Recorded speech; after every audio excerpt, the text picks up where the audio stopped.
Good evening, ladies and gentlemen. It's Brewing Controversy. I'm David McDaniel. I'm usually joined by my co-host, Lucas Leverett, but, well, um, he's being a tool again and doing bad at scheduling. So it's just going to be me tonight and sort of him. I'll show you later. So tonight, obviously, a lot of stuff has happened this week. Number of things. We've got Alex Jones. We've got some interesting hot takes to go through.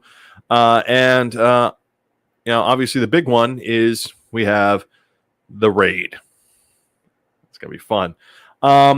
So just to preface things, Lucas didn't want to miss talking about the raid. So we actually did a little pre-recorded segment, which I'm going to play for you later on this evening. But we're going to start out with a couple of things that have been going on, to at least immediately. Yes, Olivia, it does just keep on getting better. And you're going to see in the pre-recorded clip, where Lucas and I talked about it, and also, I might try and throw in a couple of little ad libs once we get that going. So for those of you who've never watched the show, I and my usual co-host, we are a couple of, very foul-mouthed lefties who like to drink beer and talk about current events. We strongly encourage everyone to participate if you want. Throw your comments in.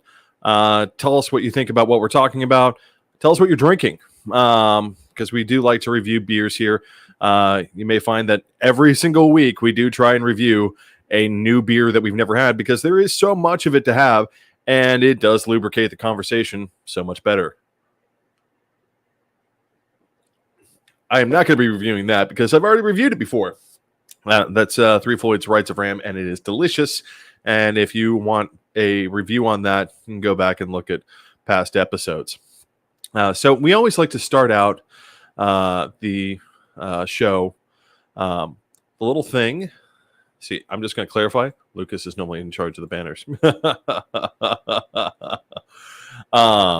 We always like to start out with what we like to call Hot Take Happy Hour. And Hot Take Happy Hour is just, quick takes on things that have been happening around the world that need mentioning, but, maybe not a complete segment on it. So the first thing I want to talk about is one of my favorite topics, which is the current conflict in Ukraine. Zelensky has presented his balls to the Russians this week. He's basically said the war will end when we get Crimea back, which is just badass. I mean, because you have to remember, Russia at this point thinks of the Crimea, wrongly, but thinks of the Crimea as their personal fiefdom. And the Ukrainians, of course, would like to explain to them that no, the Crimea is ours. It's been ours for a long time. It was ours at independence, and it's going to be ours again. The eastern part of the country can go, straight to hell. The western part of the country that wants to be part of Europe, we can secure.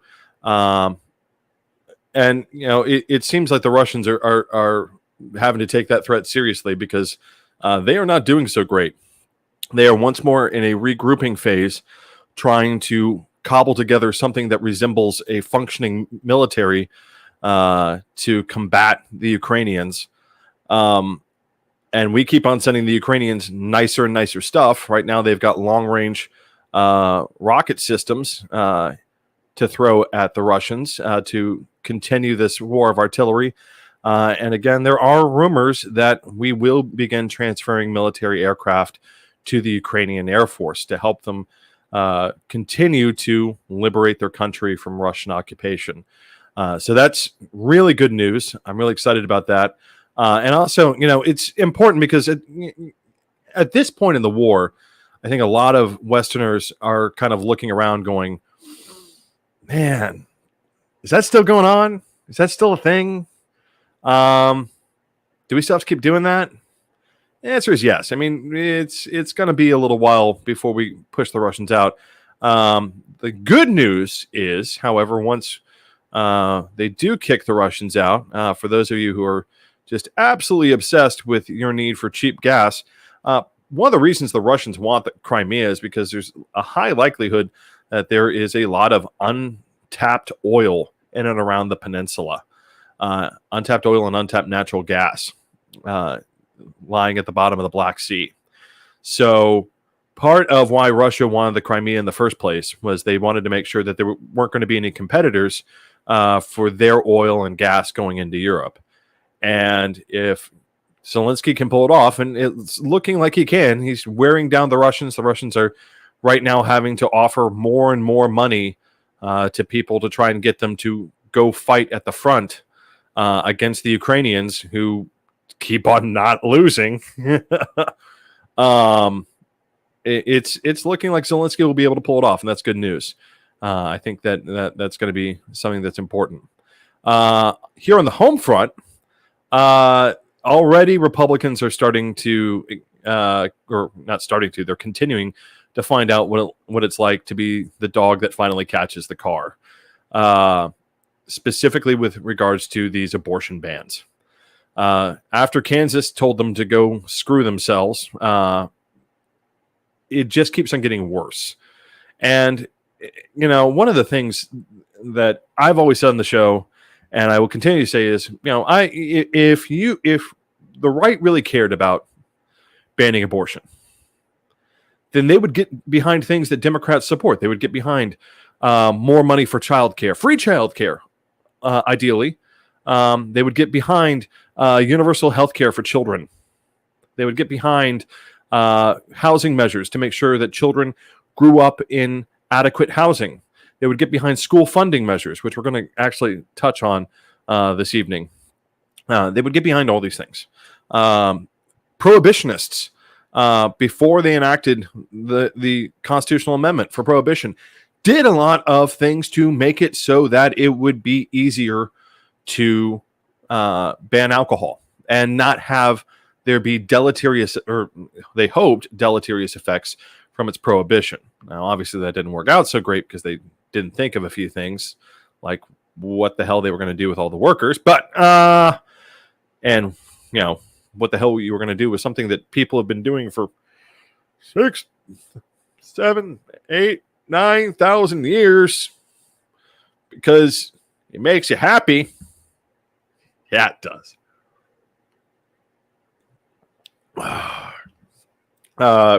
Yeah, they didn't really think this through. In Indiana recently, and this is how bad it's getting. In Indiana recently, a woman who had suffered a miscarriage had to bring her miscarriage in a cup to prove that she hadn't had an abortion. Our benevolent overlords at Meta recently found themselves in hot water because they had no problem handing over text messages delivered through Facebook regarding to a 16-year-old girl who managed to, with the assistance of her parents, lay hands on abortifacients. For those of you who don't know, those are chemicals that facilitate a medical abortion. In other words, not surgical. You don't have to go to the clinic and have them, you know, scrape anything out. You take a pill or pills, and it causes the body to reject the fetus. And she was 4 weeks out from the ban, not from the prohibition line of 20 weeks in Nebraska. And now she and her mother are likely going to jail on a lesser charge of manslaughter and illegally disposing of human remains. I'd like to ask him, you know, did you look at it? Did it look human? I don't think it did. I mean, it's just going to keep on getting worse. Women are dying as we speak from lack of access to what should be regular medical care. And, you know, it always shocks me that the anti-choice crowd, you know, their only response to these sorts of things seems to be, well, it was God's will. I'm like, no, we have the medicine. It wasn't God's will. It was your will. You wanted this. Again, it goes back to my theory of the conservative mindset, which is it is constantly obsessed with the idea that it has no power and it must have more power and it must express its power however it can. And the easiest way for it to express it is to hurt other people. And right now, the anti-choice crowd is trying to find a way to not make it quite so obvious that they get off on women dying, because it's an expression of their power. We have the power to force you to die because we said we said so. There's medicine right there for that woman to live. There are medical procedures for that woman to live, and they don't want. Nope. No. Can't have it. Why? Because I said so. I have the power to stop you from having it. That's what that's about. And it's a sad state of affairs when that is a thing. It's pretty awful. Also across the nation, we are currently still experiencing some problems with inflation. Now, to be clear, I don't blame Biden for this. I don't. In fact, the person who I would most blame for this would be Bill Clinton, followed closely by Newt Gingrich, because, and this is one thing, we've been meaning to talk more about the economy and inflation, because obviously that's something that's impacting a lot of you, right? All of you are suffering from some sort of inflation. I know all of a sudden going to the grocery store has become a lot more expensive. Yeah, my price of fuel has gone down. Thank you. Appreciate that. But things that I had on my list to buy, especially my Amazon wish list, I'm looking at being like, I really want some new pants, right? Y'all don't get to look at my pants. Lucas and his orange spray paint managed to destroy a nice pair of my gray jeans, and I've been meaning to replace them, except where they were once $50, they are now $70.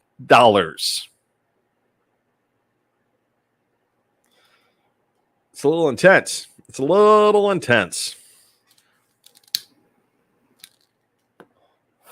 Forgive me using the torch today.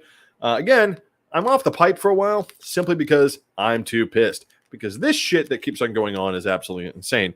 And I'm using the torch because I have a fan right next to me because it's 1,001 degrees here in Nashville today and in my office. So I'm doing what I can. If this blue shirt manages to turn several colors darker because I sweat through it, that's why. Here, just to roll back to that previous hot take. The silly thing is, you get these people who are saying, well, don't abort, we'll adopt your baby. I'm like, why didn't you adopt any of the others? What was wrong with them? What's wrong with adopting any of those babies? The people who would stand outside abortion clinics and be like, don't abort your baby, I'll adopt them. Okay. Why would you adopt my baby and not any of the others? Oh, that's right. You're full of shit. You're not going to adopt shit. And the only time that you might be tempted to adopt a child is as a fashion accessory. I mean, that's what it is at that point. It's a fashion accessory. Oh, look at how brave and noble I am that I saved this child from an abortion by adopting it. We didn't care about adoption. You cared about walking up to your church group and showing them how good you. Now that it's insane. It's absolutely insane. Back to the inflation point. The really frustrating thing about this inflation issue is that the only good fix is a long-term fix. And that long-term fix is something that right now a lot of Republicans and a lot of Democrats aren't willing to do. Which is, we have got to go to war with Wall Street. We have got to go to war with the expected returns that a lot of these, that the investor class has come to expect. You can't squeeze 500% return in 5 years out of most businesses, unless that business is doing other things to utterly crash their costs every place else. People wonder why it seems that a refrigerator built in 1950 can still run, but a refrigerator built in 1990 literally is beyond salvage. You can't even get any usable metal off of it after 30 years. The reason is because they had to cut costs. It isn't, people talk about planned obsolescence, and that is now finally truly coming into play. I think, 10 years ago when we were talking about planned obsolescence, I don't think that was as true as much. I think now it's very much true. Because they've got to find new and clever ways to squeeze more money out of less things to keep these constant levels of growth and profit coming in. And we got to stop that, because the way to solve this inflation issue is to put Americans to work. And this is the irony, right? This is the stupid part of this entire equation. The way we stop the inflation is putting Americans to work. Work doing, and the key question is work doing what? Well, Republicans and a lot of and even a lot of centrist Democrats say, well, we need to get them back to work in the restaurants and in the service industry. No. What keeps on driving up the cost of prices is because right now they're having to be shipped from places that are becoming increasingly unstable for the exact reason of trying to squeeze more and more profit out of these places. The Vietnamese shoe factory can only produce so many shoes for so little money before it stops functioning right.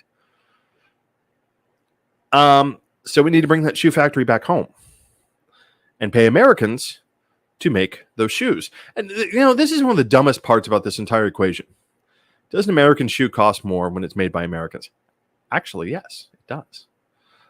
It costs more because the pay of Americans is higher, but the other thing that happens when Americans make things is that we tend to make them of higher quality and in greater volume per dollar spent. In other words, if you pay an American $1 to work an hour, on average, you get about $1.15 to $1.25 in profit.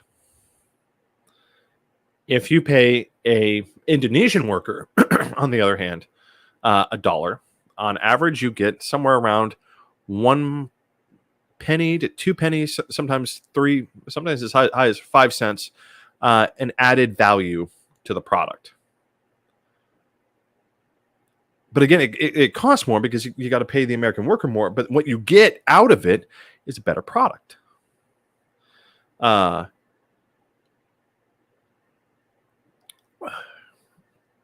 and Olivia, so one of the things to understand about why they're making them there is, first of all, they're charging the $60 to $100 to get raw profit off of it. They're not paying that Chinese worker $1. They're paying them 50 cents. They're paying them in comparison, not in actuality. I'm sure they're paying them like $2 or $3 an hour.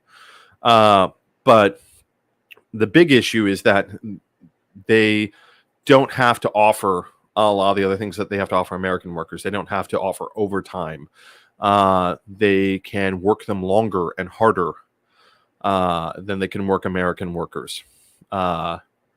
They don't have to abide by the same environmental regulations. Although, ironically, one of the things that many American companies do when they show up to foreign markets is they actually ask the foreign market to raise environmental regulations so they can crush domestic competition that can't afford to make changes to their factories to bring them up to environmental standards. But they still aren't up to the same ones as the United States or any developed economy. The race to ever increasing profit has hit. I think we're all feeling is hitting this breaking point. And the reason we're seeing this inflation is because they're chasing after fewer and fewer and fewer resources. You can't build houses fast enough. You can't ration care hard enough. I'm going to tell you the next market that they're going to go after is water and power. And you're going to see, I mean, unless something is done, that's the next place where it's going to get bad. You going to your faucet to get water is going to get expensive. You going for a shower is going to be expensive. You turning on your air conditioning is going to get expensive. You have an electric heater, God help you.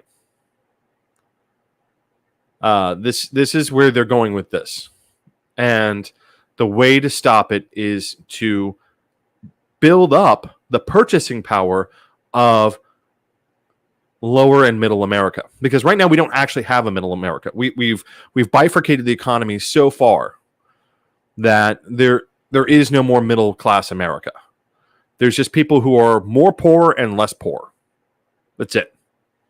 At the bottom. And then at the other end, you have people who have money. Even the suburbs, in many cases, if you were to look at them and say, you know, what is your actual disposable income in terms of being able to purchase things, especially a big ticket item like, say, a house,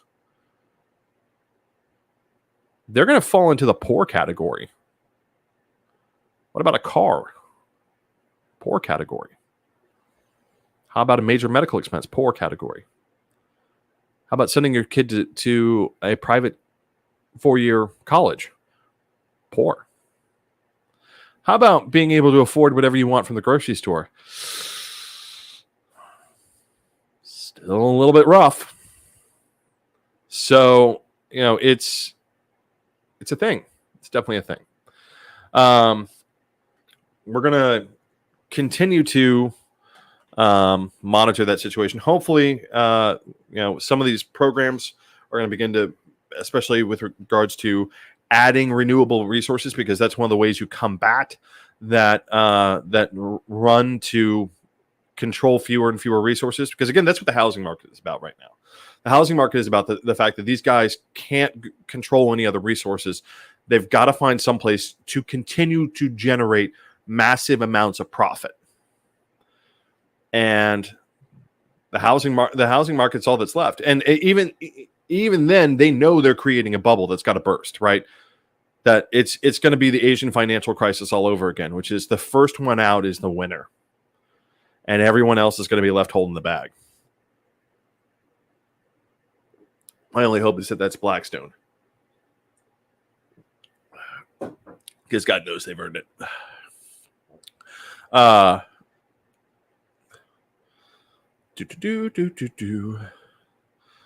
So, right now, before we go into this, I just want to let you know, I hope I'm doing this right. So bear with me. I'm going to take you into our first big segment here, which was me and Lucas having a little chat.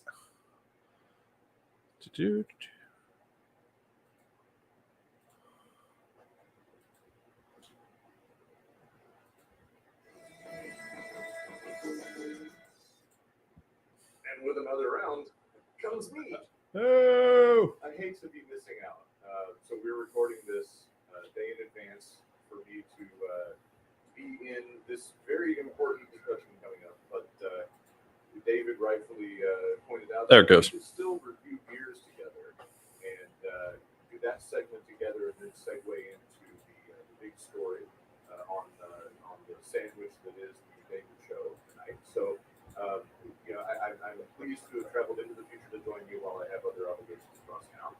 And it's time to do that. So, Dave, do you want to go first? You've already poured your beer. I did. Really fun observations in the process. So, I think I'm going to let you go first while I get my beer. So, this is this Stillwater Artisanal / Freigeist Beer Culture and Mining Farm collaboration. Organic Stealth Farmhouse Ale. So, yeah, right. I was at the store and they were making a big deal about this. So I'm like, okay. So I decided to try it. I will say this. When I poured it, what was really cool is you could actually see the sediment in the beer. I don't know. coming out. I mean, at first I'm like, did I not clean my glass? I'm like, no, I cleaned it. It leaves this kind of like visible cloud in the beer that like moves independent of the beer. So I'm like, wow. I gotta say, it's really interesting. It's almost like an IPA. It's almost an IPA. I think you're broken. Everything you taste lately is like not the thing that it's supposed to be. Well, no, I mean, here's the thing. It's like a very clean IPA is what I'm getting from it. It's got a lot of fruit notes in it. It's more complex than most IPAs. I'll tell you that much. Like in terms of, it's got, because the thing is, it definitely has that grainy flavor from, like I can tell like that this was made with good grains and that like people thought about this. But because it comes across on that front, it has a big citrus sort of little punch, and then it kind of, it's not malt, it's like grain flavor, and then it moves back into sort of a light citrusy flavor again on the back end. So it's very IPA. I mean, I gotta say it's very IPA-ish, but it's much more complex than most IPAs that I would have. But like the closest I can compare it to that most people would be familiar with would be like, oh, this is like a very complex IPA. So it's starting to say John looks like it should, but in a little bit different way. It's hoppier, and what it is it's slightly hoppier than I'd expect from a farmhouse ale. I think that's what it is. That's why I'm comparing this to an IPA, is because it's got it, and it's not the hops I think as much as the citrus bite is like it's raw citrus that's making it a little bit bitter. Well, it is double hopped apparently, so that could have a lot to do with that. I really like the narrative on this one. It's this project started with an idea how we combine the farmer and the brewer. We felt together that we could put the necessary transparency in brewing is the brewer can affect the farmer and the grain. Through that, we believe we can brew a more holistic and complex beer. We also believe that beer can communicate with the place. Deep rooting grains, biodynamically farmed in the lowlands of Austria. The narrative is fitting your experience. Yeah, it really is. Like, because I'm definitely getting, with a farmhouse, I expect to get just a little bit of the malt, right? Just a hint. And I'm really not getting that. Instead, I'm getting what maybe would have been malt, but really tastes like grain. It tastes like grain. And so, I mean, that's right. Yeah, it is good. It's just, it like, but there's so many, like, I would definitely say that there's 4 major flavor notes in this. Like, we my backup beer right here, this Rice of Ram again from last week. That really only has like 2 major flavor notes with like a little bit of a third. This has really like a citrus, a bitter, a grain, and then a citrus finish. So it's got these 4, and if you think about it, that's a lot of flavor notes for a beer, where each one is coming through really clear in succession.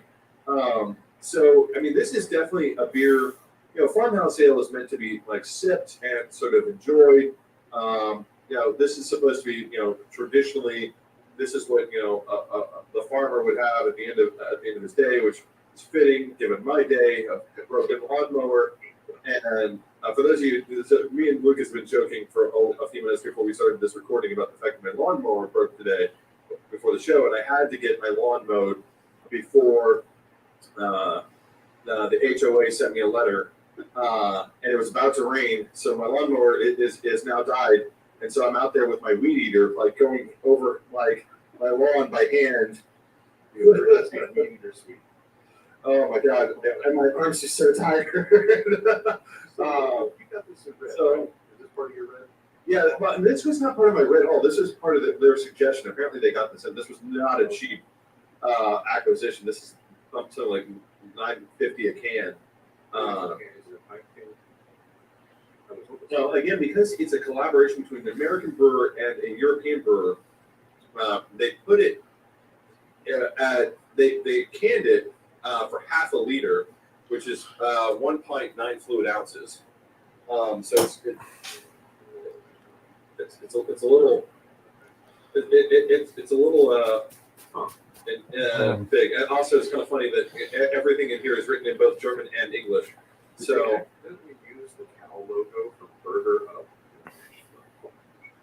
It looks like the same fucking logo. it might be. I don't know. You're right. Well, my turn. I'm actually not sure I've ever had. Definitely have never featured a beer from Rhode Island, but I'm doing Proclamation Orange minus Yellow, which is a little sweaty.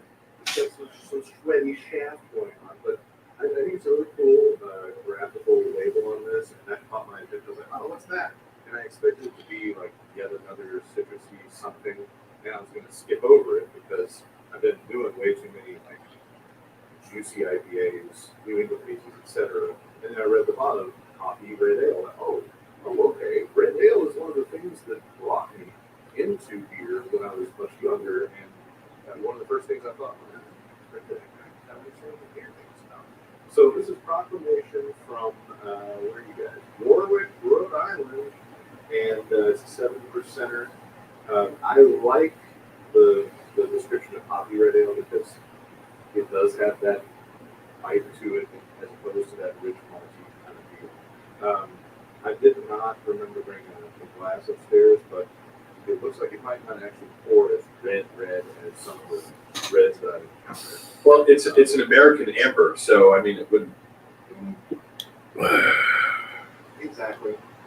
So I don't think we're missing out on anything versus the cool can.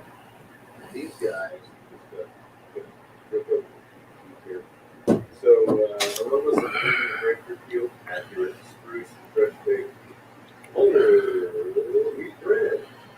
Nice malty background up front with hot dough. But sweet bread, citrusy pine. And that's all very accurate. I would say this is probably a lot more slam guzzle friendly, like it's appropriately refreshing, as opposed to sit around, pontificate with your friends, make it last a while. I have a feeling if this gets too warm, it would lose a lot of luster. So I do really like it. I dig Proclamation. I want to check out more of that. This was one of the pickups I made when I was in New England a few weeks ago at the store that had like 5 years ago. Possibly figured out the cost of waiting in the car, and I was getting in a hurry. I saw this. Oh, good. First occasion. So pretty tasty. I like it. Yeah, I have to say that's one thing. We don't talk about the temperature of beer very much, and I have to say that's the one thing where I wish more breweries would attempt a farmhouse. Simply because the nice thing about like a farmhouse ale is that they're designed so that even if they're not refrigerated, they shouldn't. Like this has been out for a little bit. We unfortunately took our hot time. Hopefully my fault. I was dragging it. Getting ready for this recording, and this has gotten a little bit close to room temperature, and it's still got a lot of character. Because it's designed, at least a farmhouse ale is designed to be able to sit there for a while and be sipped. And this, I imagine that this has only added character as it. This is a good point. Well, awesome. I'm glad we got to do the beer break, and I'm glad we also get to. The big reason that I didn't want to miss out. The big reason that I was going to just tell David, do a solo show, no big deal. We've got band parent responsibilities to tend to on show night, and right after we record this, I have another meeting we're going to this Wednesday night when we're recording. So it's a packed week. I had no real alternatives but to do a pre-record. I wanted to be part, and it's so important to be part of it because it's such a good week. Right? It's a good week to be an obnoxious, smart-ass, long-suffering liberal because the Trump raid, and I'm going to keep calling it a raid because it sounds more criminal, and fuck off, it's not really just a search, but fuck you, it's a raid. Hey, I love the fact that it was a no-knock raid, and like, on what planet was this a no-knock parade. I keep on seeing them like being like, oh, you know, you're always criticizing, you know, us for like no-knock warrants. You know, you don't do knock. When you warn the entire Secret Service that it's happening, that is the loudest knock on an American door that you could possibly get. Oh, fuck these people. Who's saying that? Is it the law enforcement community or no? It's the Trumpers being like, oh, it was a no-knock warrant. They're still trying to wrap their head around the guy that they hate at the FBI was appointed by their guy. So, it's just dumbfounding. It's dumbfounding. This year is officially so far, like January 6th had taken the cake on Trump-looking GQP hypocrisy bullshit. But no, this happened. And now they've got two major incidents in which we all get to see through the extremely thin veneer of their back to the blue mentality. They're all about the cops until they're not. And it's fucking beautiful to watch. I mean, it's because, I mean, you have to remember, in the conservative mentality, the law doesn't matter. There are no rules. Morality doesn't matter. All that matters is power, right? And the exercise of power. If I don't have power, then I want power. If I do have power, then my goal is to use that power to hurt others in furtherance of proving that I have power. Because I feel like I'm constantly powerless as a conservative. I mean, that's their mentality. It's why they cling to guns. It's why they cling to religious persecution. It's why they cling to bigotry and oppression of minorities. It is simply the expression of power to prove that they have power to hurt other people. And when power is actually used against them, then that's bad. Right? I mean, it's the entire mentality. So they're like Johnny Five with sparks coming out of all their joints. Oh God! For the Gen Z folks, just Google it. But yeah, it's I really watched the full child. You what? I said I remember that when I was a child. I get it, but I didn't say millennials. See, this is me being fair generation. Oh, fuck off. Anyway, to acknowledge the things that some of you let your older siblings show you. So now let's play the game. I want to play this. I've been wanting to play this game for like 3 days with you, my buddy David, because this is the only game the media can play. The media has no game to play because law enforcement and justice are doing their job to a T, and the biggest thing going is the zipper upon their lips. They are absolutely not saying anything and giving anybody any real meat. So everybody just has to sit around in 24-hour news cycle circle jerks and make shit up. And that's the game I want to play. So I have 2 questions for both of us to feel. Let me know when you find your lighter. Bottle opener. Cigarettes. Bottle opener. That's a bad one. Right? Where'd it go? Where'd it go? You didn't come prepared to the class, Dave. I didn't come prepared to keep going. So I'm going to go first. So the question is, what do you think they went for and recovered? And what do you hope they went for and recovered? And that may be the same thing. In some cases, it looks like it's the same thing for some commentators. In other cases, you can tell they're substituting one for the other. You can tell some of the more liberal folks are actually saying what they hope is what they think. But yeah, what do you hope and what do you say? So here's what I know that they went for, which is I know that they went.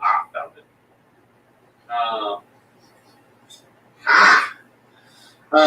Ladies and gentlemen, the deep, enduring attention span of David. I'm multitasking, motherfucker. You're going to add a third rail and say, they at least did this. What they were going after was the Trump took a bunch of boxes of classified. Here's the thing. So the law says, and I've had to follow this law before when I worked in the Senate, which is if you work for the United States government, right, you have to have a record of everything. You have to have a record of who you met, when you met them, what you talked about. I mean, it's all part of we're going to prove that we're not corrupt, right? So there's certain things like that Trump was already really bad at, which is like if you show up to the White House and you meet with the president, there's supposed to be an official record of you, A, showing up to the White House, B, you talking to, I don't know, the chief of staff before you go into the Oval Office. C, you go into the Oval Office. There may not be, you don't have to have a transcription of what was actually discussed, but there has to be a record kept of the fact that you visited and talked with all those people and what time it was and what time you left, right? And Trump was already really bad about that. Like there was already issues about that, but which is just one of the more of the many reasons why CEOs can't just translate to being effective executives in government. Right, because I mean, there's the number of the amount of record keeping that you have to do. And I've had to do this before, and you have to keep those records. Everything their way, when they say it, how they say it, what they want, the way they want it, and they never have to be accountable. And then all of a sudden, oh, there are rules. Oh, I'm not routine. And I've had to be part of this, where I've had to take boxes and boxes and boxes of records and move them up to official congressional storage, because this applies to members of Congress as well.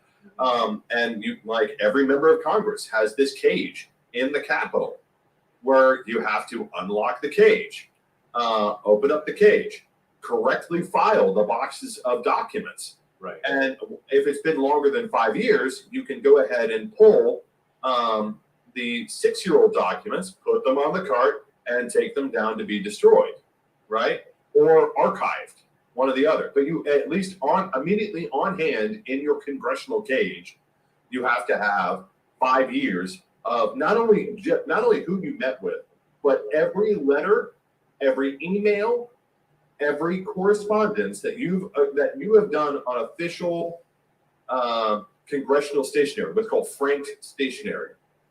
All of it has to be recorded and saved.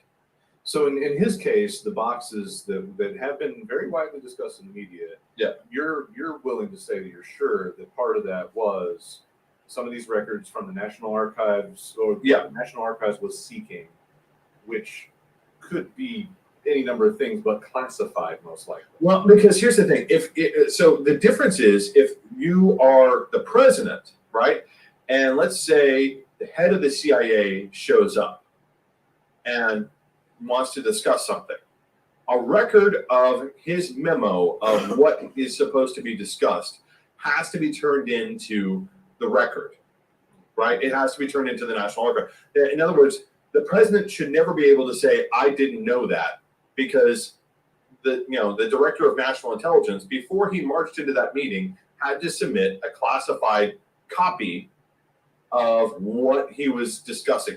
For instance, like whenever the stuff gets released and it has all the black marker over it, right? There is an original copy someplace that is not marked up because it had to be submitted to the records. Right. So that's what you're pretty sure factually occurred. Yeah. What do you think, in addition to that, is possibly included? And then what do you hope? So here's what I think. I think there's a lot of stuff related to his correspondence on January 6th, and I think there's a lot of correspondence related to his communications with foreign, probably I would imagine foreign dignitaries or third parties. And here's why that I suspect that's part of it. Because if it was just things that the archive was seeking, most federal judges would look at that and be like,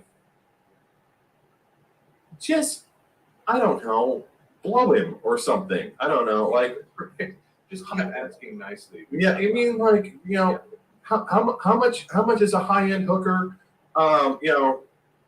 Just don't, like, this is unnecessary. Send him a call girl with an exceptionally bad perspective on penis size. It'll all get handled. Right. I mean, it's like a judge would look at that and be like, no. I suspect, and there's been some commentary on this. I don't agree with it because I don't think that he would have been smart enough to do this. Which is, there's been some speculation that now that the seizure of Alex Jones's text messages might have revealed a classified information leak. I am a little suspect on that. However, what I'm not as suspect on is Trump. I mean, to Alex Jones, I don't think Trump would leak state secrets. To other people who he wanted to seem important to, yes, I do, and I think that's the other. I suspect that's the other part of the warrant is we have to get this classified material out of his hands because he's leaking state secrets. He's leaking classified material, and that to a judge would be like, okay, yeah, no. Now the National Archives request has been bumped up to And we still don't serious know. issue. When we say judge, no one knows who the judge would have been in this case, right? No, we know. It was a Trump appointed judge. Oh, that's glorious. Yeah. Okay. I was able to find that, and I wasn't sure if that was a thing. A lot of people were like, oh, this must have been like a Obama judge. No, this was a Trump appointed judge. He's only been on the bench for 18 months. I would love to see all of them suck our activist judge dick. But the problem was, so obviously this must have been pretty egregious, and I strongly suspect that's where, January 6th is a quagmire of intent, right? Yeah, right. There's a lot of issues about intent to do this, intent to do that, and I can see where Garland would be. And granted, I'm not entirely convinced of the non-spongy nature of Garland's spine. You're right. But you're thinking maybe, just maybe, he's been punking us this whole time, and he's like a secret closet badass, and we just didn't know it. No, he's not a secret closet badass at all. He's never been a secret closet badass. Okay. I think what has happened, I suspect what has happened is this. Those boxes of, because the thing is, it creates a causal chain in the eyes of the court. Trump illegally took these boxes of records, number one. Number two, we now have evidence of an intelligence leak from Trump related to these records. Okay, now we need to seize the records. Now there's a case to prosecute Trump and here's the thing, because if you're going to do it, you've got to go hardcore. You've got to show that because the thing is, treason isn't, and I'm going to use these words, treason is not a matter of intent. Treason is a matter of action, right? Whether or not you intended to betray the United States government is irrelevant. That you handed classified material to someone who you had every reason to know had no reason to have access to classified material, and that person happened to be a foreign agent or divulged that information to a foreign agent, makes it treason. So what do you hope in your heart of liberal hearts could come out, could be in the items seized? Like, what do you I think if it's just your liberal morning wood, thinking back to that dream you just had, what's in this evidence? I think it's just the classified material. Because I think that's the cleanliness of it. Again, using Occam's razor, the cleanliness of it is it's just the classified and top secret material. Mm-hmm. And if Trump handed that classified and top secret material to a foreign agent, then that's treason. Like perhaps Russia. Or, and I'm going to go out on a limb here because I feel like it's more likely Israel. Interesting. I was expecting maybe that you would say China, but okay, all right. So no, Israel actually already has had several major spying cases levied against it. Like Israel, the Mossad has a bad habit of feeling that we don't give them enough information, and the answer is we don't, because Mossad, as a assassination organization, used to be good. Now they suck.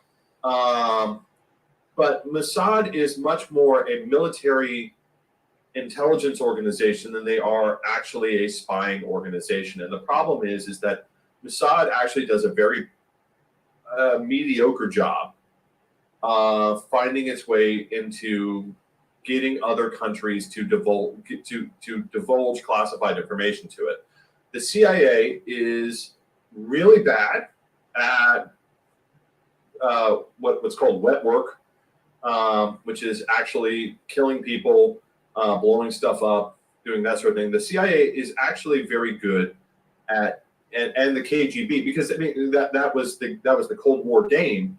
The KGB and the CIA needed people to tell them things so that they could make informed decisions and also obfuscate decisions for the other side.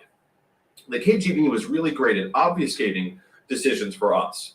They made sure that we were in the dark a lot of the time about a lot of things. But they didn't necessarily know what was going on in other places. They weren't as good at that. We were very good at knowing what was going on in places, but we were very bad at obfuscating decisions. Like that was the irony of the Cold War. Is the Soviet Union had no idea what was going on, but they were very good at making sure in certain instances, we didn't know what was going on. Yeah. We were very good at making sure that we knew what was going on. We were not very good at making sure other people didn't also know what was going on. So the Mossad is very good at killing people. They are not very good at either obfuscating or finding out information on other things. As a consequence, Mossad likes to spy on what's supposed to be its erstwhile allies. There's been several high-profile instances of people handing information to Mossad,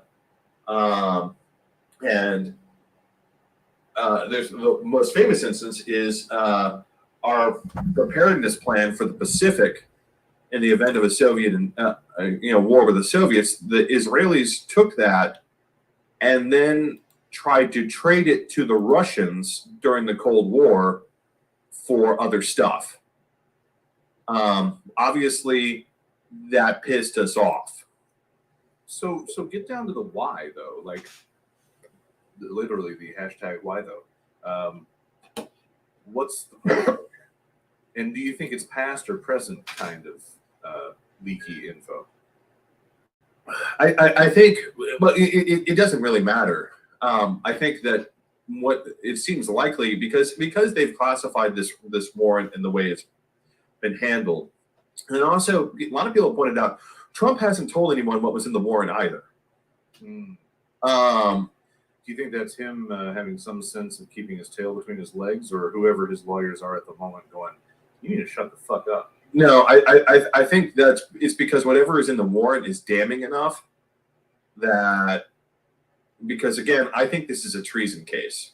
Not that lawyers telling him to shut the fuck up is ever. Yeah, because that would stop him. I think the only thing that would shut him up it would be if this was a treason case. I think they have him potentially on treason. And that is a think, not a wish for you. That is a think, not a wish. Because here's the thing. I could wish that this man would be hauled up for sedition and rebellion. I think they may have him on treason, or on a lesser charge of divulging classified information. Because the thing is, why would he tell someone this? I think it's because he would tell someone this either because he thinks he's going to make and this is where treason again comes into play. Did he do it for money? Right? Did some Israeli businessman come to him? And again, he's not very smart, but I think he knows enough that touching Russian things is bad at this point. Touching Russian things is bad. Don't touch the Russian things. They're only here to pee on you. Right? Touching Chinese things is bad. But again, in his mind, because that's how you get COVID. He's not very smart. The Israelis, who are, again, ostensibly an ally, but don't really act like it some of the time. And way smarter than him. Yeah. I can see the Israelis approaching him and saying, oh, well, you can just tell us about this thing. It's not a big deal. I mean, we already know while he was president, he revealed classified information to the Israelis, which was all right. It's my turn to play the game. Because after we cut this, you're going to have the rest of the night to fuck around. Yeah. And who knows what news you'll be dealing with by the time this is live. right. But I'm going to go with I'm going to agree with you that the facts tend to bear out the likelihood that this is archive urgent material to the tune of what you described. I'm going to leave you there. I'm going to leave one caveat about why I think it's archive. Just one other thing. Some people have talked about inevitable discovery as being part of the reason for this rate. In other words, we're searching for this one thing, and then because this has been brought up, we're searching for this one thing, and while we're here, we found this other thing that was also incriminating. Right. State judges are fine with that. And I want to be very clear that there's a big difference between a federal warrant and a state warrant. A federal judge is going to ask to see the serial number stamped on your balls in order to get a warrant. A state judge, or probably a federal judge, is going to ask, a state judge, you can roll the talking chewed up gum from Food Fight, right? If you all remember that movie, the Stephen Hawking chewed up gum, you could literally roll that up in its tiny little wheelchair and put it next to the state judge and be like, that's my informant for the warrant, and the judge will sign it. Now, I want to point out, because this isn't Food Fight, the chewed up gum and the tiny wheelchair is not actually talking, because we don't live in a cartoon. But the state judge will still sign that warrant. Conveniently finding other shit is a pretty common cop play. So there is that. But I mean, that's I just want to point out that is a state thing. That is not a federal thing. You do not get to play inevitable discovery in that way with a federal judge. So on my front, I will meet you with the high factual likelihood, needed shit that wasn't getting done, that was a little urgent, National Archive oriented. But on the think, I would tend to believe that it has got to be relevant to the January 6th investigation, that some siren went off along the way that made them say, okay, we need that shit right now. And then my wish is a little similar, but a little better, because it's very blanket. My wish is very simple. Anything that turns him into a criminal who is no longer eligible to run. That's the wish. I mean, because I'm going to come back to the treason argument, because here's the thing. If it's just a matter of a misdemeanor or a low-grade felony and raiding a former president's house, that's a lot. That's a lot for a federal judge to sign off on. That's a stretch. That federal judge is going to be like, oh, wow, I'm not so sure. A chain that is appointed by the guy. There's a lot of. But treason. There's so many hurdles. Right. But treason, on the other hand, again, because treason doesn't require the same level of intent. That's the thing. All these other things require, this is my problem with the January 6th trying to pin this on him. And I can see where Garland gets twitchy, because it requires all sorts of proof of mens rea. In other words, to prove that his state of mind was that he was going to overthrow the government, that his state of mind was such that he knew that he hadn't won the election and was going to rig this so that he could seize control of the government. All of it requires a lot of mens rea. Treason doesn't require mens rea. Treason just simply requires the act.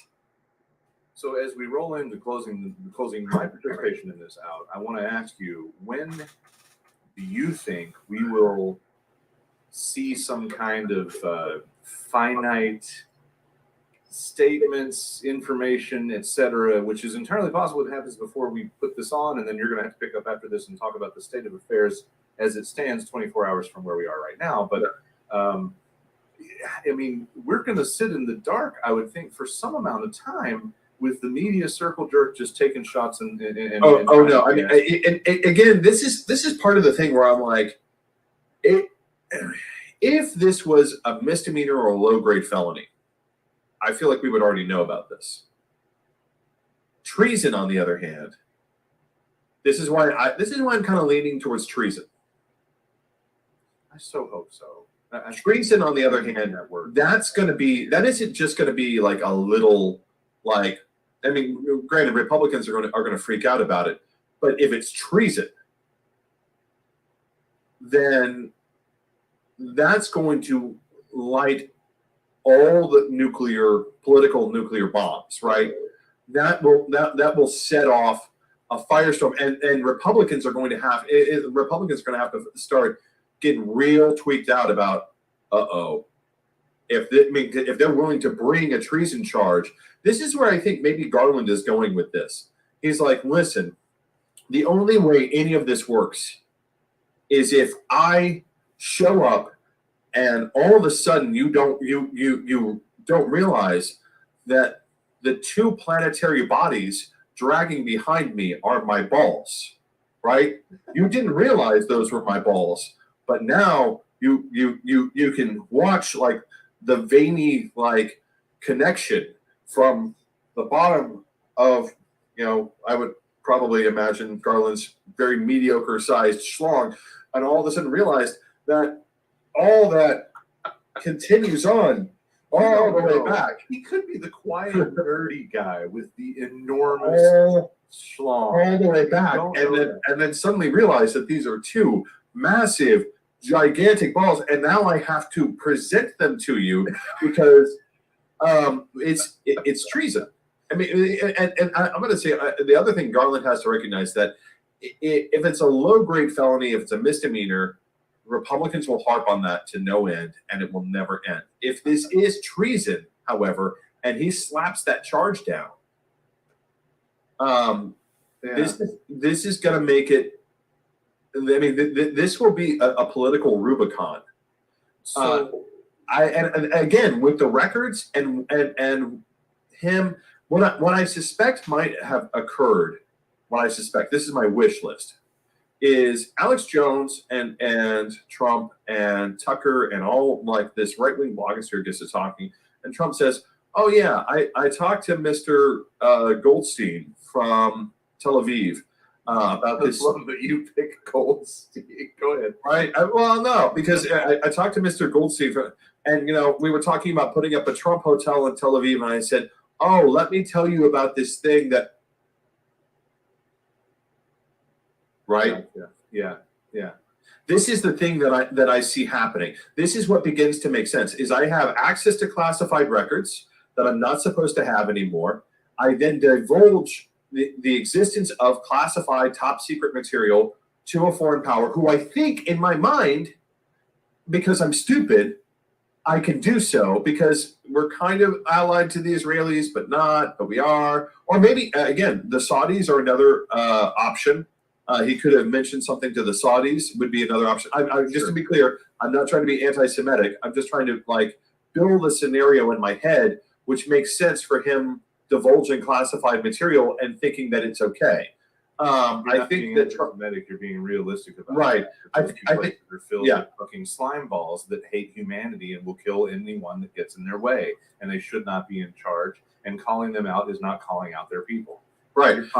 So I mean, I'm trying to build a scenario in which Trump divulging classified media, because here's the thing: Trump doesn't like French, Trump doesn't like the English, Trump doesn't like the Germans, Trump doesn't like the Swedes. But what you presents an interesting possibility for him setting up the escape routes for his shitty children when his whole family goes down. And that's not an unrealistic idea. Right. Because I want to throw two things at you that may or may not last into your subsequent discussion after we're done with this. The one thing I find interesting isn't there, it's either a rule, it's not a law, I don't think, but there's some kind of norm about not doing Justice Department shit within 90 days of an election. No, that's like There was supposed to be there was no rule, there was no nothing. But like a. I don't even think because I don't even think that they really imagined that would ever happen, right? Well, I do want to point out that the date of recording this video is 90 days before the election. By the time you air this and do your live show, it'll be 90 or 89 days from the election. And it's interesting to me that this raid would take place outside the 90-day Well, window. but I think again, and this strikes me is again, if this was just about we want the records back, I don't think that they would have bothered for a while. I don't even think they would have even considered the political like they might have considered the political ramifications of we just want the records back. Mhm. Again, this has got to be something really bad if they're going to go send agents and lance off the door to his safe and to get all, at of it, stuff. all of it happening while he's not in town, while he's in New York, so that he can go plead the fifth today on his charges in New York. You couldn't even make this shit up. Which brings me to my closing comment on the subject. Yeah. 20, 30 years from now, depending on whether or not the republic collapses and Well, I mean, I think that and I want to mention this real fast, and because I know we've got a little bit of time in this segment, and we're trying to not make this too long, and I'm probably going to discuss this ad nauseum tomorrow. I am counting on it. But I mean, the amount that the Republicans have been threatening civil war over this, again, it kind of goes to my point of they were determined to start a civil war. They're determined to do it. Here's in the book. And at this point, I mean, I know this may be sad for some of our viewers, but I don't see a way around it. I don't see a way that they're not going to do something that triggers it because they're determined to do so. It only takes one side to start a war. Look at Russia and Ukraine. And I'm just mostly going to hope that I can hang out in a place that gets to watch it from afar, and I don't want to hear you tell me any. Jesus Christ, you live in a purple state, dude. You're like it's going to be a shitstorm where you live. You have the test drive to Detroit over the weekend. I'm comfortable with it. We even talked about driving across the bridge just for shits and grins to say that we had traveled internationally for the first time on a lark. But her point was like, yeah, knowing our luck, they're going to look you up and be like, Mr. Leverett, you need to come with us. And then we're going to be detained in Canada while our child is waiting on us back across the border. So anyway, my final thought I want to throw in here before I duck out for you to go back to live.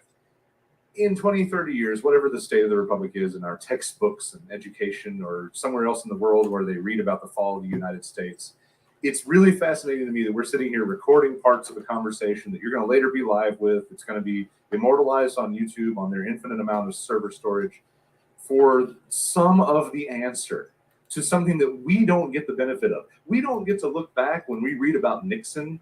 We don't get to look back and actually see the results in more detail than just bullshit news recordings of, boy, what was it like to be around then? And here we are living this, which may be the first time in the history of the most successful republic on the planet that the leader of the free world ends up going up for treason and unfortunately probably not executed, which is what I've deeply no. I don't want him executed because you know where they're going to put it. They're going to put him in Florence ADX. Do you know what Florence ADX is? Florence ADX is a very interesting facility sounds like a Hilton of a prison to me, but go ahead. In Florence, Colorado. The top 5 floors are for organized crime or for people who can't avoid killing other people in other prisons, other federal prisons. It is organized crime, so that checks. No, but that's the top five floors. It's the 5 floors underground that are more interesting. See, you take an elevator down. You take an elevator down, and that's where we keep the 9/11 bombers, the guys who bombed the World Trade Center, Ted Kaczynski, all those people. We keep them in a windowless in windowless rooms 5 floors beneath the earth. Oh, and if you've ever seen the cells, they're kind of cool. That episode where David got nerdy about how cool prison cells are. No, so they're kind of cool because they have each cell has a cell within the cell. So you open the door, and there's like a little empty room, and then you have the rest of the barred room. That way they can, subdue you if necessary without ever have to actually encounter you. So there's a psychopath airlock, basically. That's great. And that's where they'll put him so that he can no longer divulge classified secrets to anyone, because there will be no lawyer visits. There will be no cryptic communications passed between anything. No, you are 50 feet beneath the earth. But David, please tell me that somehow there's an opportunity for him to end up in the yard around a whole bunch of Arabs and get shanked. Oh no! That's part of the underground thing, is that there is no sunlight. Your yard is again underground, so that you can never be. You could get paler, is what you're saying. Yeah, there will be no more spray tans for him. Yes. He will return to his natural crypt keeper gray, and and if it makes him feel any better, he'll probably lose a little bit of weight on the prison diet. Oh, maybe he'll get skinny, and then he'll look like some kind of bizarre, like limp flab drow elf. Yeah, that's because that's the only place they can put him. The only place they can put him is in Florence ADX. There you go. And so I don't want him dead. I want him in that prison cell looking at. And by the way, there is no television. There is no nothing, because, well, you're the most awful human being on the face of the earth. If he wasn't so old, I would tend to agree with you. But at this point, given the fact that he could keel over any time, I kind of just want the satisfaction of somehow getting the leaked footage of him actually dying in front of people. But whatever works. I'm going to jump out and let you go back to live. So on my own, I'm going to wish you good night, good evening, good luck. And I hope the live show is going awesome, and I look forward to seeing you on the other side, sir. Have a good night, man. And we're back to just me.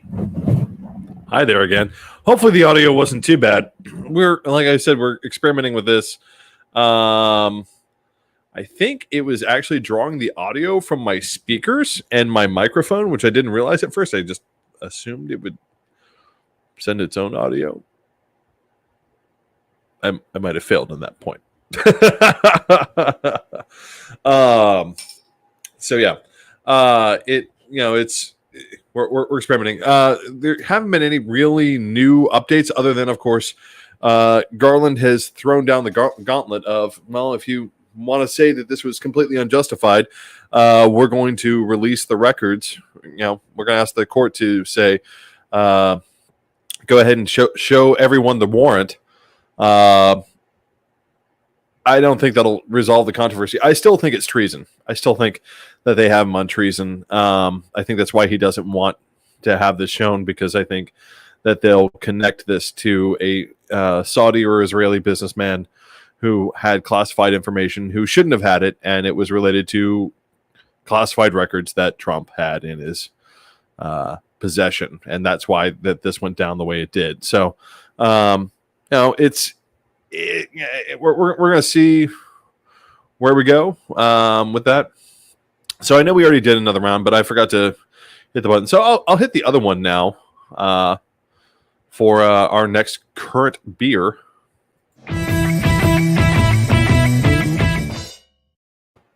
So last night I was drinking that massive collab. Tonight I am drinking this barbecue. I don't know. Brewing and blending. Which blending what? I don't know. I'm going to assume it's whiskey because this is barrel aged and it's lager. And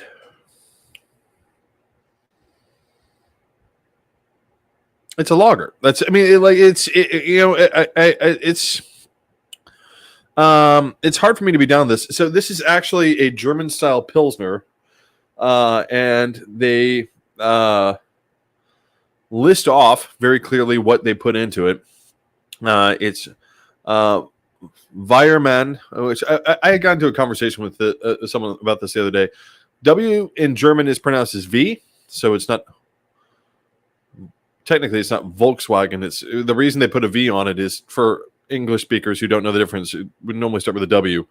So yeah, Weiermann Bark Pilsner malt, Smargo and Huell melon hops, and I gotta say it does have a slight fruitiness to it.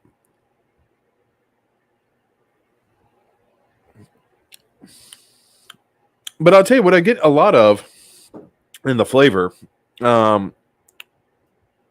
is the oak barrels that they aged in. I'm getting a lot of oaky flavor. And I'm not mad about that because those of you who watch the show, I generally don't like lagers and pilsners. I mean, they're not my favorite style. I often find they come off like slightly boozy water. And this doesn't. This does a good job of coming across as something. So it's got a slight citrus flavor and a definite oaky flavor, which is kind of interesting. I mean, it's an interesting blend of flavors that are coming together in this. Yeah, it's working well. So that is what we've got there. It's not bad. Now it's doing what it needs to do. So a couple other topics we wanted to run by you all before we wrap up the show.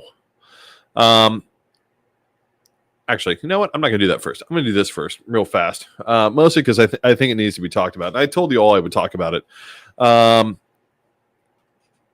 Education in America. There's been a couple interesting pieces about this recently, and in Tennessee, it's been getting a little bit weird. Recently, the governor here tried to privatize our public school system.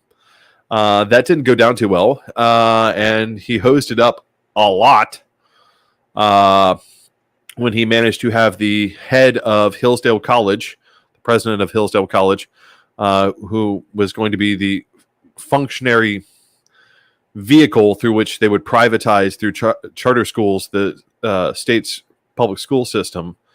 And he got caught on a hot mic saying teachers were idiots and that it didn't really matter what degree they had. They all came from the worst schools and the worst places. Obviously, the current crop of teachers that they need to continue teaching took issue with these statements, and therefore that plan has been kiboshed for the most part. Even other Republicans in the state assembly have been like, "Oh boy, no, we're not doing this. This is a bridge too far." But you know, it is a thing that we're seeing all across the country. Republicans going after school boards, Republicans going after all sorts of things. We were originally going to do a segment on a library in Lucas's neck of the woods that is being forced to shut down because they refuse to remove. I'm sorry, I suddenly became Canadian there for a second. Remove LGBTQ books. Now, I want to point out that this is a library, not a school curriculum. This is just, we make these are books. These are books that have been written, and we make these available to everyone. I'm sure if you go to most libraries, you can find a copy of Mein Kampf. I'm sure if you go to most libraries, you can find all sorts of books written by wretched fucking racists. But God forbid we have a book by socialists or gay people.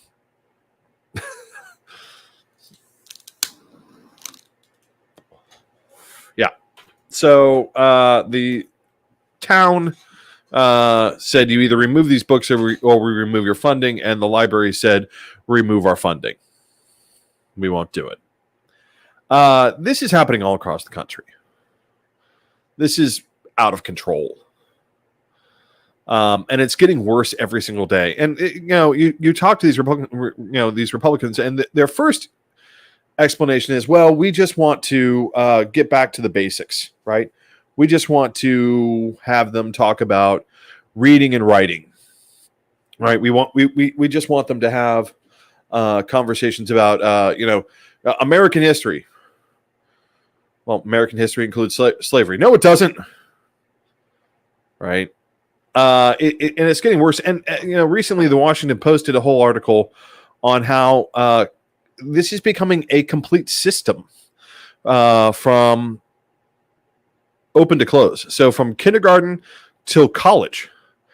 And the thing is, the college that they've created is not about education as much as it is about indoctrination.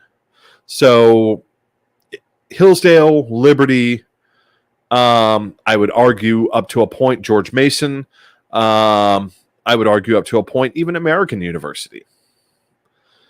These are institutions now geared towards conservative indoctrination, not education. And this is something we need to start paying more attention to. This is getting worse and worse and worse every single day. And every time we keep on thinking that the school board used to be a moderate thing. It didn't used to be a hyper-partisan thing. And now conservatives have turned it into a hyper-partisan thing because they've realized that people actually knowing what happened or how government works or how anything works is bad for them. If, again, my two, imaginary children that I like to bring up, Susie Rottencrotch and Timmy Boys Will Be Boys, whatever. If they actually learn, human anatomy or physics or anything, it's bad for conservatives. They are exposed to actual science. If they're exposed to languages, if they're exposed to history, if they're exposed to any of these things, it interferes with the indoctrination. And they don't want that. That's why homeschooling became a thing. I honestly don't trust anyone who homeschools. I don't. And some people may take exception to that, and they'll be like, "No, I had a perfectly good reason for homeschooling. My child had special educational needs." I'm like, okay, that could be fair. But for people who are able to function in normal society, to say, "Oh no, I needed to be homeschooled," no, you didn't. Nah. No, this is part of your socialization with general society. Sometimes it sucks, right? A lot of times it can suck. It can be really good and suck at the same time. It does a lot of different things. So does operating in civil society. And I don't trust the people who do this, because I'm like, you'll have like, oh, well, we had a homeschool prom or something. I've heard people talk about that. Be like, but how do you know what you were taught has any validity? Because the thing about public school is that you get a lot of different people with a lot of different views, and all of them are questioning all the time. Like, you get people from the right being like, oh, well, is evolution really a thing? Yes. Yes, you fucking moron. Yes, it is. And you get people from the left being like, well, has capitalism ever done anything right? I'm like, well, sort of. Sometimes, yeah. Not always. Most of the it's kind of a 50-50 thing, but or discussions about the patriarchy. And again, I'll reference the nutter the lefty nutter who wants to tell you that the Roman Empire never existed because patriarchy things. Yeah, I mean, like they're nutters on the left who obviously are going to show up and be like, well, did the Roman Empire really exist? Yes, here's why. one of the things that I would argue that is wrong with what is happening, especially on the conservative side of things, is that we are losing objective reality, right? I had to argue with some people a while ago about this poster behind me. And they got mad that it has swastika on it. And I had to point out, this is an anti-Nazi poster. Right? This is an anti-Nazi poster. This is about the Iron Front, an anti-Nazi organization, an anti-monarchist organization, an anti-communist organization. They were against all forms of totalitarianism.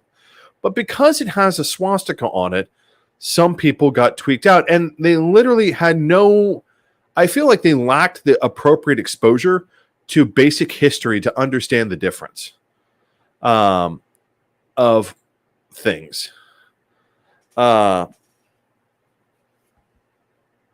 It's incredible. And the thing is, they keep on expanding this indoctrination period, and they keep on and again, in conservative, typical conservative behavior, it's projection at the height. Oh, public school is indoctrinating our kids. Indoctrinating them to what? College indoctrinates our children to liberal viewpoints.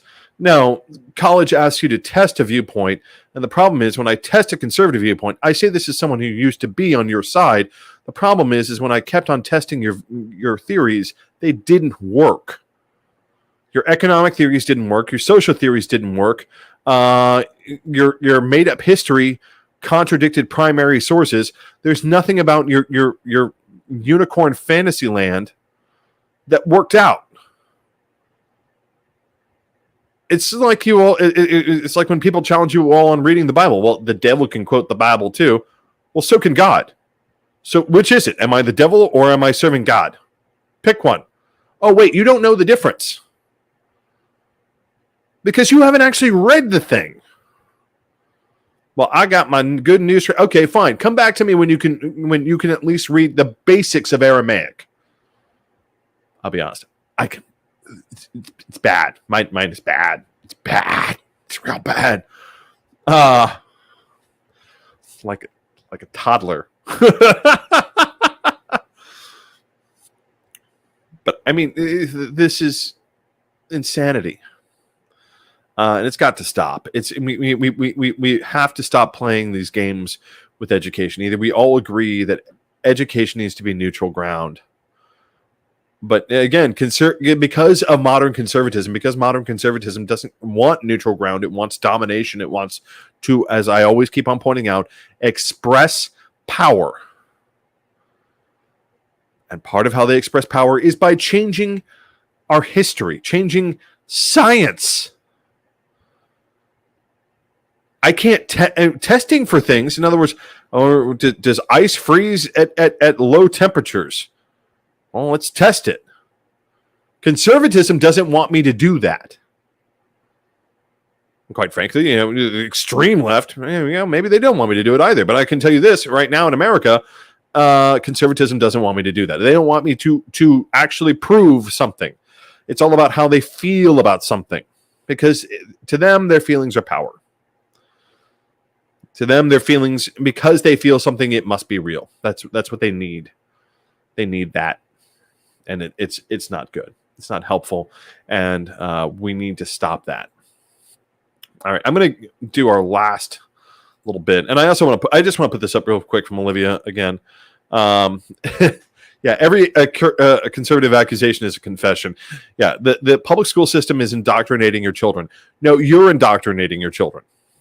You can't read the Bible. You can't read scripture of any kind. You have no idea about what is Christian scripture. The Apocrypha would like a word.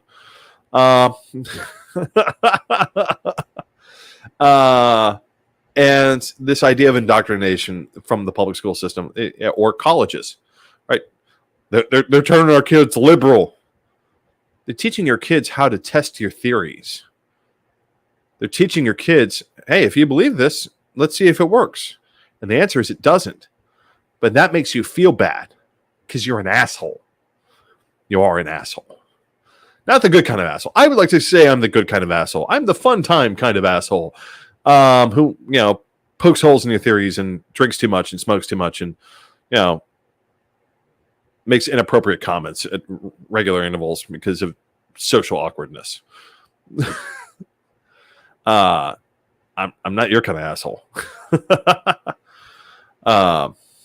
So, last bit I want to touch on real fast. Alex Jones. Gotta throw this in there. First of all, wow. To Alex Jones' lawyer. Woo! Fucking genius there, dude. I mean, at that point, I gotta wonder, was he throwing in the towel? Or was he genuinely that much of a fuck up? Because if he's that much of a fuck up, he needs to be disbarred. If he was thrown in the towel and didn't want to represent this guy anymore, man, there are easier ways to do it. They aren't as amusing, but they're easier ways.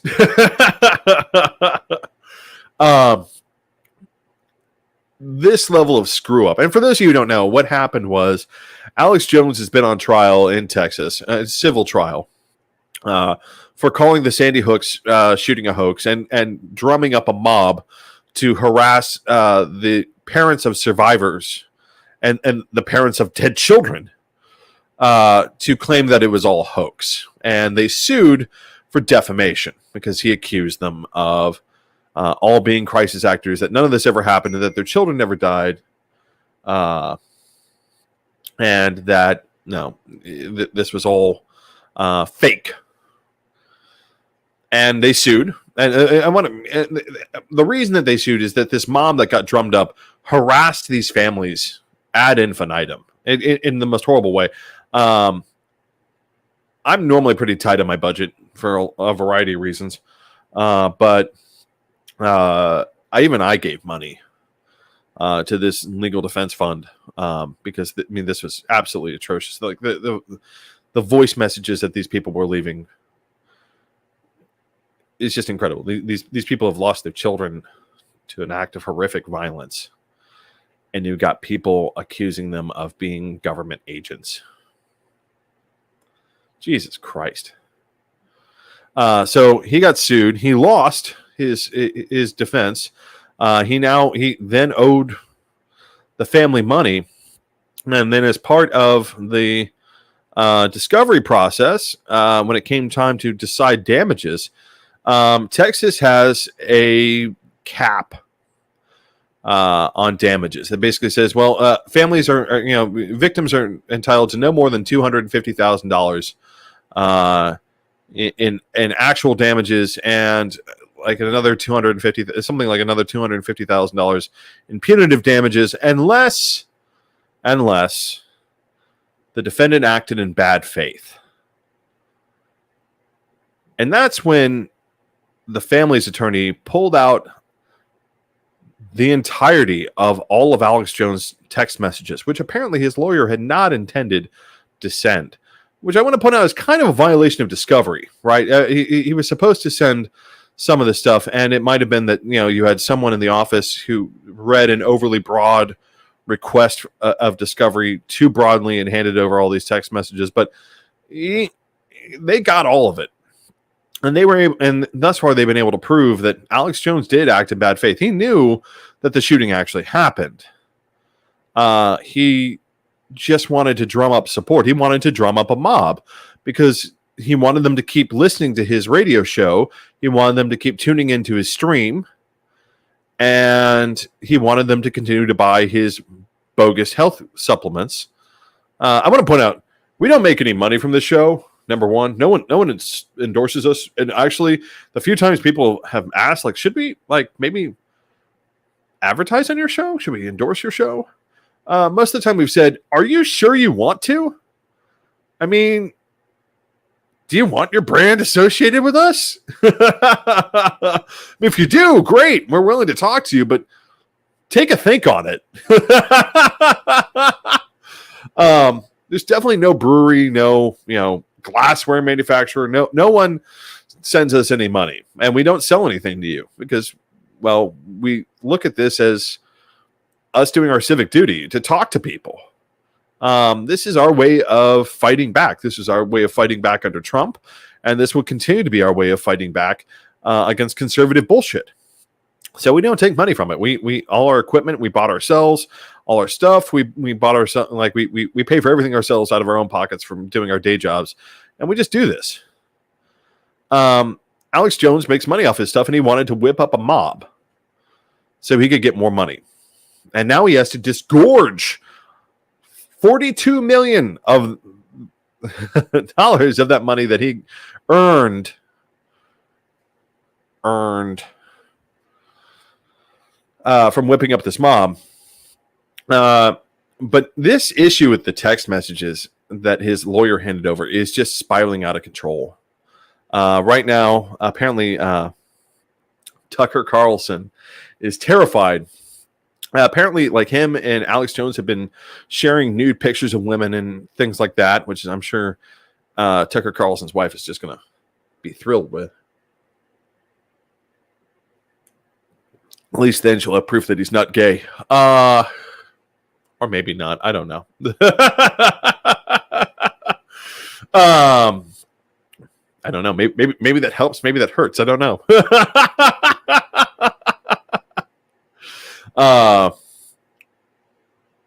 Yep.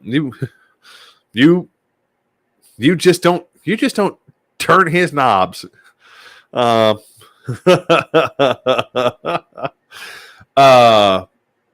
I mean, it's going beyond that. Actually, I mentioned during the recorded segment that some people had theorized that maybe the raid on Mar-a-Lago was triggered by the revelation of the Alex Jones texts. And I don't think that's it. I think there's a lot of media personalities, however, who are about to be in a lot of serious trouble because they're going to have a lot to answer for.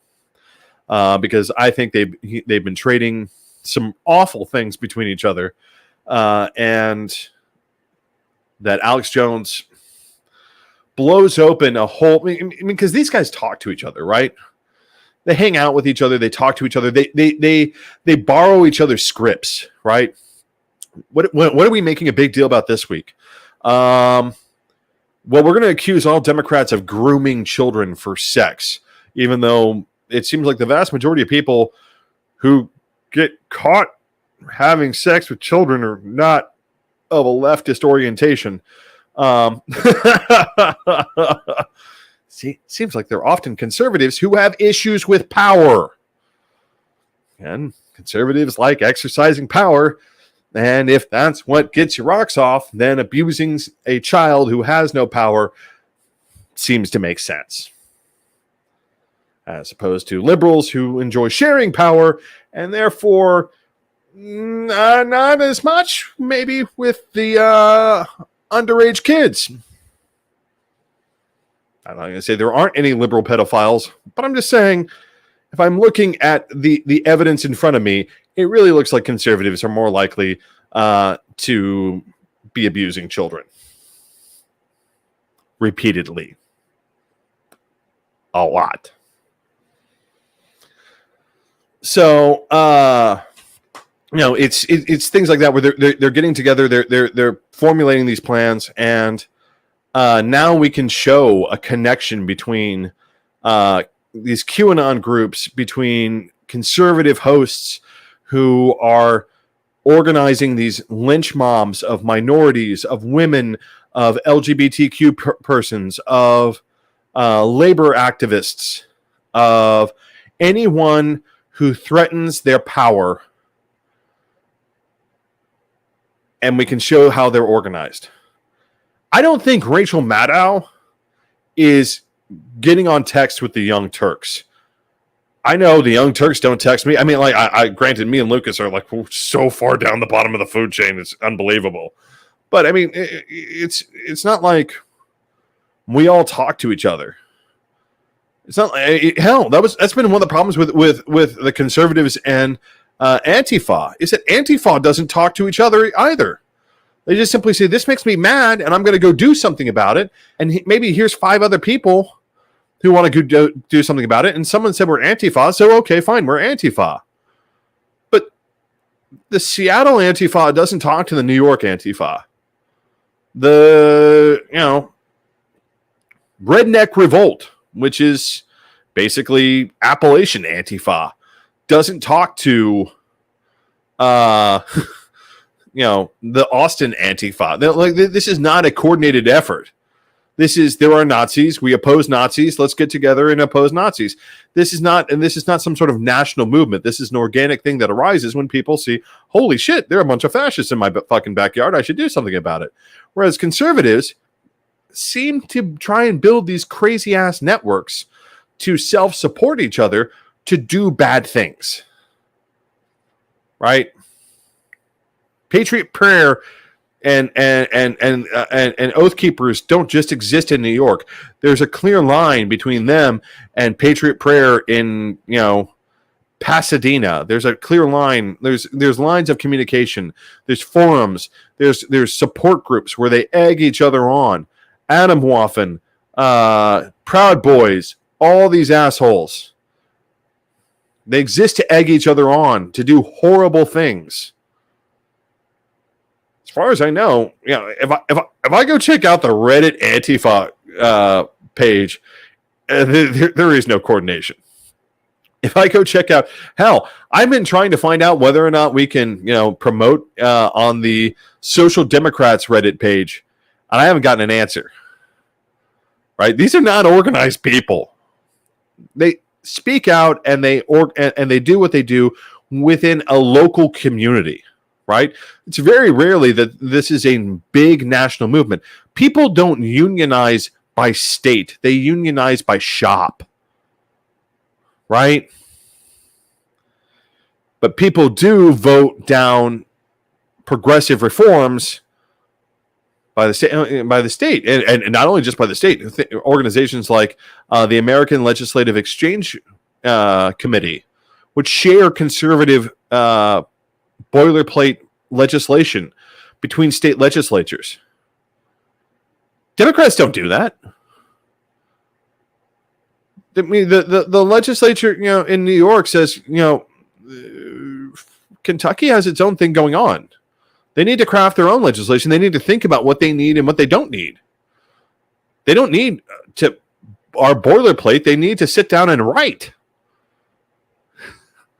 So, Alex Jones, that's the real kryptonite of these texts, is that it plugs into the back room of conservative media and the damage that apparently that is there, or the damning evidence that's there is amazing, and I cannot wait to see it. But we all need to be prepared for that, and we all need to understand how bad it is, because these people are not. They don't have a position that's actually genuine, right? Alex Jones doesn't believe in lower taxes or anything else. He has no faith in anything. He doesn't believe what he's selling. Just like Trump, it's all just about a grift.